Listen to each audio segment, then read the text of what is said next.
The conference room felt like a courtroom. Derek's voice sliced through the silence like a blade. Mark sent the files to the competitor. Check his inbox if you don't believe me. My boss's jaw tightened. 30 faces turned toward me, eyes filled with shock and something worse, belief. They believed him already. On the screen behind Derek, fake emails with my name, my signature, files I'd never seen in my life. Data that could destroy our biggest client relationship. Derek stood there, arms crossed, looking like the hero who'd uncovered a traitor. I know it's hard to believe, he said, shaking his head slowly. Mark's been with us for years. But the evidence doesn't lie. My palms were sweating. My throat was dry. I wanted to defend myself, to scream that this was insane, but something stopped me. Not yet. I couldn't speak yet. Not until I understood what was really happening here. Derek's eyes met mine for just a second and I saw it, satisfaction. A small smile pulling at the corner of his mouth. That's when I knew this wasn't a mistake. This was planned. They made me sit there while Derek played the concerned colleague. I hate being the one to expose this, he said, voice dripping with fake sympathy. But we have a responsibility to the company, to our clients.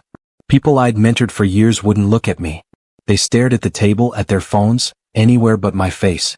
My boss, Mr. Harrison, rubbed his temples. Mark, do you have anything to say? I opened my mouth, but what could I say? The emails looked real. My name was there. Without proof, anything I said would sound like desperate lies.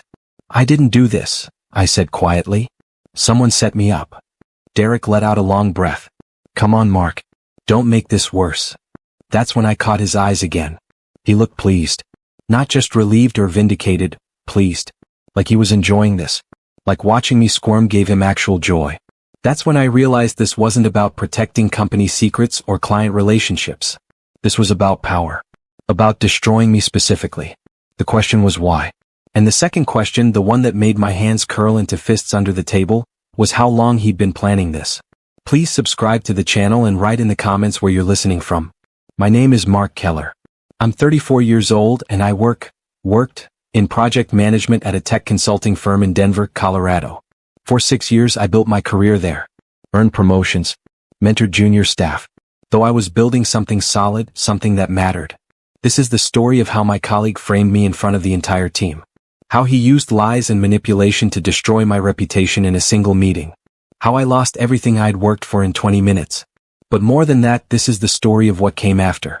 How being destroyed became the catalyst for rebuilding myself into someone stronger, smarter, more careful. Someone who understands that not everyone who smiles at you wishes you well. I'm telling you this because if you've ever been betrayed at work, stabbed in the back by someone you trusted, you need to know something. The pain you feel right now, that burning rage and helplessness, it doesn't have to be the end of your story. It can be the beginning. Before the storm, Derek was everyone's favorite. Perfect hair that looked effortlessly styled. Perfect words that made everyone feel seen and valued. Perfect lies that I didn't recognize as lies until it was too late. He had this gift for making people believe he genuinely cared about them. He'd remember birthdays, ask about your kids, notice when you looked tired and suggest you take a break. He called me his right-hand man. Said we made a great team. That phrase used to make me feel proud. Now it makes my skin crawl. Because I realized what he really meant was that I was useful. That I did the work while he took the credit. That I was the foundation he built his reputation on, and when he decided he didn't need me anymore, that foundation became something to kick out from under him as he climbed higher. I remember the first time we worked together. He was new, nervous, trying to prove himself. I helped him understand our systems, introduced him to key clients, covered for him when he made mistakes. I owe you, man, he'd said. Seriously, I won't forget this. He didn't forget. He just decided that destroying me was better than owing me anything. It started with compliments that felt wrong. He'd praise my work in front of the team, but there was always a sting hidden in it. Mark's incredible with details. Gets lost in them sometimes, you know? Not really leadership material, but his technical work is solid. Everyone would laugh. I laughed too at first. I tried to take it as friendly teasing. But then I noticed something. After those comments, people stopped asking for my input in meetings. When leadership opportunities came up, my name wasn't mentioned. We need someone with vision, they'd say. Someone who sees the bigger picture. As if caring about details meant I couldn't see beyond them. As if being thorough was a weakness instead of a strength. Derek would pull me aside afterward. Hey man, I hope I didn't embarrass you in there. Just joking around, you know? And I'd say it was fine. That I didn't mind. But each time I felt a little smaller. A little less valuable. That's the genius of it, really. He didn't destroy me all at once. He eroded me. One joke, one backhanded compliment, one subtle suggestion that I wasn't quite good enough. Until the team had already decided I was limited before he even made his final move. By the time I noticed the pattern, he'd already rewritten the narrative. I was good but unstable. Too intense about small things. Difficult to work with when he's stressed. None of it was true, but truth didn't matter. What mattered was that he'd planted the seeds. When people heard the accusations later, they'd think, yeah, Mark has been acting weird lately. He made me question my own memory. Didn't we agree to move that deadline? He'd ask in front of the team. I'd say no, we'd scheduled it for Friday. He'd look confused, pull out his phone, show some note that I'd never seen. Oh, Mark, you must have forgotten. It happens. And everyone would nod sympathetically while I stood there wondering if I was losing my mind. That's when I started keeping notes. Every conversation. Every decision. Every time he claimed I'd agreed to something I hadn't. I documented everything in a private file, backed up to my personal cloud. Not because I thought I'd need evidence. Just because I needed to prove to myself that I wasn't crazy. That my memory was reliable. That he was the one lying, not me. Those notes saved me later. But first they saved my sanity. The morning before the accusation, Derek brought me coffee. Not unusual, we'd gotten coffee together dozens of times. But this time he seemed extra friendly. You've been under so much pressure lately, man. Just relax today. Take it easy. He squeezed my shoulder like a concerned friend. I should have known. Should have recognized that concern for what it was, the setup. That was the day he sent the fake emails. He'd cloned my email signature, used timing when I was in meetings with my phone off, made it look like I was secretly selling company data to our biggest competitor. The messages were careful. Professional. Exactly how I'd write if I were actually guilty. He'd studied me. I learned my patterns. Used everything he knew about me to make the lie believable. I found out later he'd been planning it for 3 months. Building the fake trail. Creating digital breadcrumbs that led straight to me. The coffee that morning wasn't kind. It was him savoring the moment before everything fell apart. Looking at me and knowing what was about to happen. Knowing I had no idea the ground was about to disappear under my feet. When HR called me to that conference room, I walked in expecting a normal meeting. Maybe a new project assignment. Maybe feedback on the client presentation I'd finished last week. Instead, I found the entire leadership team, Derek looking somber and serious, and a screen full of evidence that I was a traitor. I didn't fight at first. Not because I was guilty, but because I was in shock. It's strange how fast your world can collapse. One moment you're walking down a hallway thinking about lunch. The next moment, 30 people are staring at you like you're a criminal. One rumor. One file. One colleague's betrayal. That's all it takes to destroy a reputation you spent years building. I remember the walk out of that building. Security escorted me to my desk to collect personal items under supervision, like I might steal something if they turned their backs. The office was silent. People pretended to work, but I felt their eyes on me. Someone I'd trained whispered to another person. They both looked at me and quickly left. I packed my coffee mug, the photo of my sister's kids, and my backup hard drive. Everything that mattered fit in one small box. I remember thinking, this can't be how my story ends. Not like this. Not because of his lies. For 3 days after, I couldn't eat. Every time I tried, my stomach would revolt. I'd lie in bed staring at the ceiling, replaying that conference room scene over and over. Wondering what I could have said differently. What I should have done. People I thought were friends stopped responding to messages. Even casual acquaintances went quiet. Guilt by association, I guess.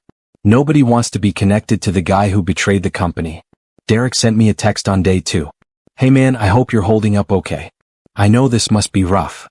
I stared at that message for 20 minutes. The casual tone. The fake concern. The absolute nerve of him pretending to care while he was the one who destroyed me. My hands shook with rage. I wanted to call him. To scream. To drive to his house and confront him face to face. But something stopped me. Some instinct that said responding with anger would be exactly what he expected. What he wanted.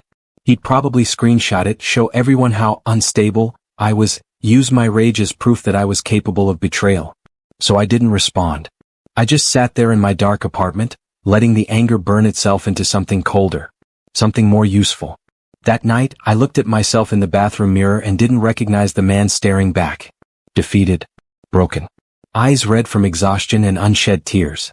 Hair a mess. 3 days of stubble. When did I become this? When did I become someone who just takes it when life knocks him down? My father's voice echoed in my head. He'd always said, you can stay down or you can get up. But staying down is a choice. Then a thought cut through the fog of self-pity. Derek expects me to fall apart. He expects me to either explode in public or disappear quietly. Those are the only two outcomes he's planned for. He thinks I'll either destroy my own credibility by raging against him, or I'll just fade away, another cautionary tale about trusting the wrong people. That's when something shifted inside me. The darkness didn't go away. The anger didn't disappear. But it transformed into something else. Focus. Clarity. A cold determination that felt nothing like the hot rage from before. I wasn't going to explode. I wasn't going to disappear. I was going to do something Derek hadn't planned for. I was going to prove the truth. And I was going to do it so carefully, so methodically, that when it happened, there would be no room for doubt. I started the next morning with organization. Every email I'd ever sent or received got backed up to 3 different locations. I organized them by date, by project, by people involved. I went through my personal notes file and cross-referenced everything with calendar entries and meeting minutes. Every breadcrumb mattered now. Every piece of evidence that could prove my innocence or reveal Derek's lies. I wasn't plotting revenge. That would be emotional, sloppy. This was something different. I was building clarity. Creating a timeline of events that showed the truth. Facts don't lie. They might get obscured or twisted, but they're still there waiting to be found. I spent 16 hours that first day going through files. My eyes burned. My back ached from sitting hunched over my laptop. But I didn't stop. By the end of week 1, I had a complete picture. Every project I'd worked on for the past year. Every email exchange with Derek. Every decision documented. I could see the pattern now. How he'd slowly taken credit for my work. How he'd positioned himself as the leader while pushing me into the background. How he'd isolated me from key relationships. It wasn't random. It was strategic. And seeing it laid out like that, in cold chronological order, made me realize something important. This wasn't personal. I was just in his way. While I was suspended pending investigation, I still had remote access to old project folders. Nobody had thought to revoke it yet. Probably assumed I'd be too scared to log in, afraid of looking more guilty. But I did log in. Late at night when nobody else would be on the system. And that's when I found the first crack in Derek's armor. The fake emails had been sent from an account designed to look like mine. But Derek had been sloppy. The metadata didn't match. Time zones were wrong. Messages sent at times when I'd been in documented meetings with camera footage. IP addresses that traced back to locations I'd never been to. Digital fingerprints that weren't mine. He'd been careful about the content, making the messages sound like me. But he hadn't thought about the technical details underneath. I spent 3 nights documenting everything. Screenshots. Audit logs. IP traces. Building a folder of evidence that told a completely different story than the one Derek had presented. For the first time since the accusation, I smiled. Not a happy smile. A grim one. Because I realized Derek had made a critical mistake. He'd assumed nobody would look that deep. That the surface-level evidence would be enough. He'd underestimated the power of metadata. And that underestimation was going to cost him everything. I emailed HR the next morning. Not with my evidence, not yet. Just a polite, calm message. I understand the investigation process. Please take whatever time you need.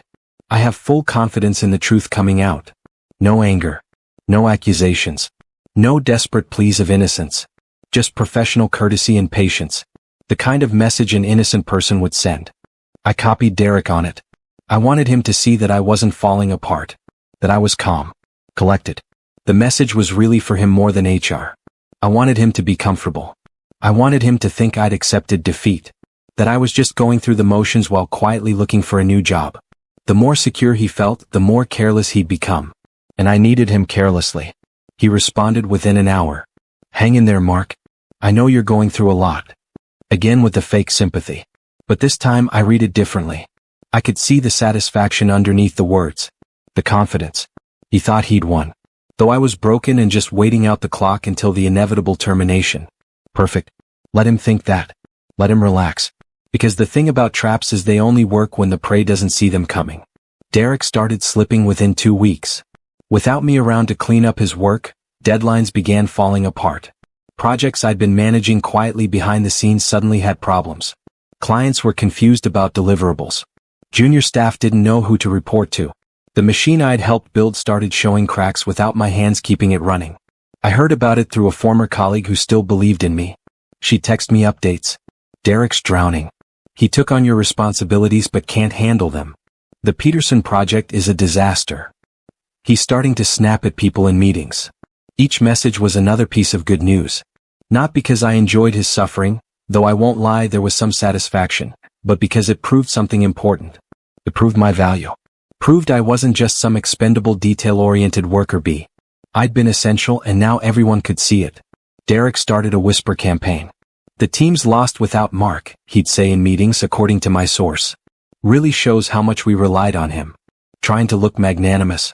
Trying to seem like the bigger person who recognized my contributions.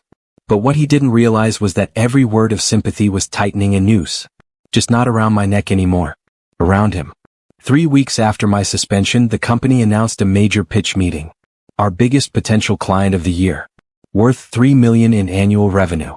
Derek was leading it. The irony was almost poetic.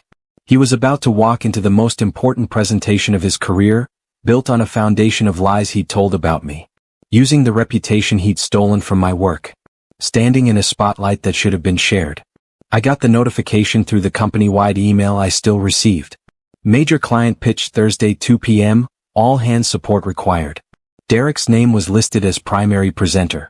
My former team members were supportive. It was everything he'd wanted. The visibility. The glory. The chance to shine in front of executives and clients. He'd finally gotten me completely out of the way. That night I made a decision. I'd been gathering evidence for 3 weeks. Building my case. Documenting every lie and inconsistency. But I'd been planning to present it to HR. To go through proper channels. To let the system handle it. Watching Derek take that stage changed my mind. No. This needed to be public. This needed to happen in front of everyone. He'd destroyed me publicly. The truth needed to be revealed the same way. The morning of the pitch, I showed up at the office. Unannounced.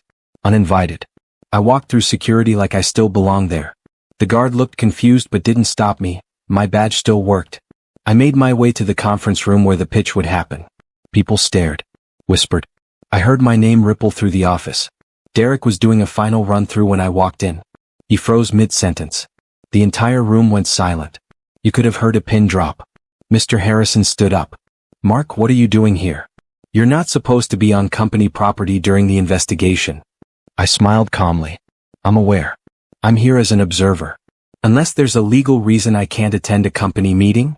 Harrison looked at the company lawyer, who shrugged. Technically, he hasn't been terminated. Just suspended pending investigation. Derek recovered quickly. Laughed nervously. Hey, sure, why not? Good to have you here, Mark. But I saw his hands trembling slightly as he shuffled his notes. Saw the quick glance he exchanged with Harrison. They were calculating. Trying to figure out what I was doing. What I knew. Good. Let them wonder. I took a seat in the back and waited for the show to begin. The pitch started normally. Derek was smooth, confident. He'd always been good at presentations. Charismatic. Knew how to work a room. The clients seemed engaged. He walked them through our proposed solutions, timelines, deliverables. Everything looked perfect. I sat quietly in the back, laptop open, waiting. About halfway through his presentation during the technical section, the part where he was explaining our security protocols, I made my move.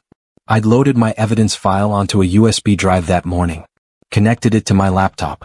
And I'd already confirmed that the conference room system was on the same network. One of the benefits of having set up that system myself a year ago. I knew all its backdoors. With a few keystrokes, I accessed the presentation feed. The main screen flickered. Derek paused, confused. Technical difficulty? Someone asked. Then my files began to display. Audit logs. Email headers. Timestamps. Server access records. Every piece of evidence I'd gathered over 3 weeks, showing systematically that the supposed incriminating emails hadn't come from my devices. That they'd been sent from locations I'd never accessed. That the metadata told a completely different story than Derek's accusation. The room went dead silent. Derek's face drained of color. What is this? He said, voice cracking. I stood up calmly. The truth. No one spoke for 30 seconds. They just stared at the screen, reading the evidence scrolling past. IP addresses. Login times. Geographic data. All of it proving that someone had carefully framed me. That the emails weren't mine. The clients looked confused. Mr. Harrison looked pale. The company lawyer leaned forward, squinting at the screen. Finally, Patricia Hammond, the senior VP, asked quietly, "Derek, can you explain this?" Derek opened his mouth. I closed it. I tried again. That's not possible. Those logs must be wrong. But his voice had no conviction. He knew he was caught. Everyone in that room knew. I pulled out a printed packet, 50 pages of documentation, timeline, evidence. I'd prepared copies for everyone. I walked around the room handing them out. "I've also sent this to HR and legal," I said calmly. "Time-stamped and verified by an independent IT forensics expert." Patricia flipped through the pages, her expression darkening with each one. She looked at Derek, then at me, then at Harrison. "The meeting's over," she said.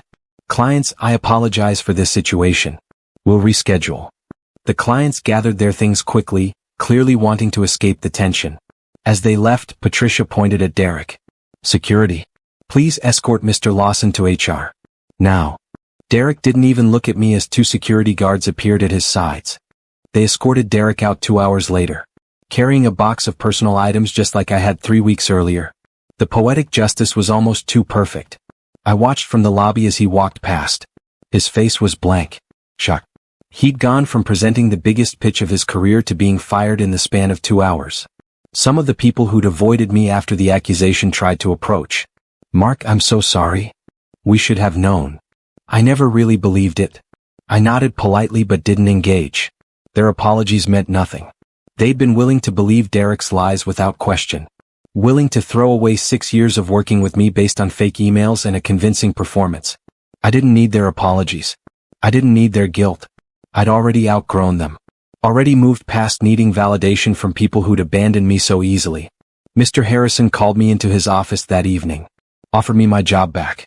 Full reinstatement. Back pay for the suspension. A formal apology. "We made a terrible mistake, Mark." Derek was, "We didn't see it. You're valuable to this team." I listened politely. I thought about it. Then I said something that surprised both of us. "I need some time to think about it." Because the truth was, I wasn't sure I wanted to come back. Not to a place that had thrown me away so easily. That night my phone rang. Unknown number. I almost didn't answer. "Mr. Keller? This is Patricia Hammond, the VP from this afternoon." I sat up straighter. "Ms. Hammond. Hello." She got straight to the point. "I need to tell you something. What happened today, the way you handled yourself. Calm under pressure. Strategic. Methodical. That's exactly the kind of leadership we need more of." She paused. "I'm not calling on behalf of your current company. I'm calling on behalf of mine. I run a competitive intelligence firm. We need someone who understands how to build airtight cases. How to find truth in complex situations. Someone who doesn't react emotionally but thinks strategically." My heart started pounding. "What are you offering?" She named a salary that was double what I'd been making. A leadership role. My own team. "Think about it," she said. "But don't think too long." After we hung up, I sat on my balcony for a long time, looking out at the Denver skyline. The city lights flickering in the darkness. 3 weeks ago I'd been destroyed. Humiliated. Cast out. Now I had 2 companies wanting me. One out of guilt and obligation. One because they'd seen what I was really capable of. The choice was obvious. This wasn't about revenge anymore. It was about resurrection. About becoming who I was always meant to be. I called Patricia the next morning and accepted. Called Mr. Harrison after and declined. He tried to convince me to stay. "Mark, we need you here. The team needs you." But I heard what he wasn't saying. He needed me to come back so the company wouldn't look bad. So they could point to me and say, "See? We fixed it. We made it right." My presence would absolve them of guilt. "I appreciate the offer," I told him. "But I think it's time for a new chapter." He was silent for a moment. "Derek really did a number on us," he finally said. "I want you to know we're implementing new protocols. Better checks on accusations. More thorough investigations. Too little too late." But I didn't say that. Just thanked him and ended the call. No bitterness. No anger. Just a clean break from a place that had shown me exactly how much loyalty really meant. My first day at the new firm was 2 weeks later. Patricia introduced me to my team, 6 people who'd be reporting to me. Smart, dedicated, eager to learn. "Mark's going to be leading our corporate investigation division," she told them. "He comes highly recommended." She caught my eye and smiled slightly. We both knew the irony. Recommended by the situation that had nearly destroyed me. I thought I'd feel satisfied. That watching Derek fall would fill the hollow place his betrayal had carved out. But what I felt was peace. He'd lost his job, his reputation, his credibility. Other companies would hear what happened. He'd marked himself as untrustworthy. That would follow him. But none of that destruction came from me attacking him. It came from him attacking me and failing. There's power in that distinction. I didn't destroy Derek. I simply refused to stay destroyed. Didn't fight back with lies or manipulation. Just presented the truth. Let facts speak for themselves. And the truth was louder than any revenge I could have planned. More permanent. More devastating. Because it wasn't about me versus him anymore. It was about reality versus the story he tried to create. Some nights I still thought about that conference room. The moment when everyone believed I was guilty. The faces of colleagues who'd worked with me for years, looking at me like I was a stranger. A traitor. Those memories hurt. Probably always would. But they also taught me something crucial. Trust has to be earned daily. Reputation can vanish in minutes. And the only person you can truly count on is yourself. Hard lessons. Necessary ones. A few weeks into my new job, someone from the old office texted me. Hey, thought you should know. Derek's not doing well. Lost his apartment. Some mutual friends say he's spiraling. Blaming everyone but himself. I read the message twice. I felt nothing. No triumph. No sympathy. Just emptiness where he used to exist in my thoughts. I didn't reply. Some stories don't need endings. Some people don't deserve the closure of your response. I deleted the message and went back to work. My team was investigating a corporate espionage case. Complex, layered, exactly the kind of puzzle I was good at solving. The kind of work that made me forget about Derek entirely. That's when I realized I'd truly moved on. Not because I'd forgiven him, I hadn't. But because he'd become irrelevant. A footnote in my story instead of the main chapter. Patricia stopped by my office later that week. Heard you got a message about your former colleague. I looked up, surprised. How did you know? She smiled. I make it my business to know. Are you okay? I thought about the question. Yeah, I said. I am. And I meant it.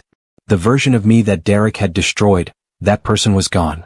But someone better had taken his place. My new team respected me. Not because I demanded it or manipulated them into it, but because I showed up consistently. Listened when they talked. Gave credit where it was due. Taught them everything I knew without fear that they'd use it against me. That fear, that Derek had planted it deep. Made me wonder if being generous with knowledge was a weakness. If helping others climb was just setting myself up to be pushed down. But I refused to let his betrayal turn me into him. Refused to become suspicious and calculating and cruel. The team noticed. You're different from other managers, one of them said during a lunch meeting. You actually want us to succeed. I didn't tell them why. Didn't explain that I led the way I wished I'd been led. That every time I built someone up, I was healing a part of myself Derek had broken. Leadership isn't about being the smartest or the loudest or the most ruthless. It's about creating an environment where truth matters more than politics. Where people don't have to watch their backs constantly. Where talent gets recognized instead of stolen. These were lessons I'd learned the hardest way possible. Now I am putting them into practice. And it worked. Our division became known for integrity. For results. For being the team everyone wanted to work with. If you've ever been betrayed, humiliated, or underestimated, remember this. You don't need to destroy the people who hurt you. You don't need elaborate revenge schemes or public confrontations. You just need to refuse to stay down. Need to gather your evidence, rebuild your foundation, and prove through your actions that they were wrong about you. That's the victory that matters. Derek thought destroying me would elevate him. That removing me from the picture would open up space for him to shine. He never considered that I might rise from those ashes stronger than before. That his betrayal might be the catalyst that pushed me toward something better than I'd ever imagined. That's the irony of people like him. They're so focused on tearing others down that they never build anything real themselves. I'm not grateful for what happened. Won't pretend the betrayal was a blessing in disguise, or any of that feel-good nonsense. It was brutal. Devastating. Nearly broke me. But I survived it. And in surviving, I learned something crucial about myself. I'm not as fragile as I thought. Not as dependent on external validation. Not as powerless as I felt in that conference room watching my world collapse. You don't destroy people like Derek by becoming like them. You outgrow them so completely that their memory becomes proof of how far you've come. You build something so solid that their attempts to shake it look pathetic in retrospect. You live well, lead well, create value, and you let that success speak louder than their lies ever could. That's not revenge. That's resurrection. And it's the only victory that truly matters.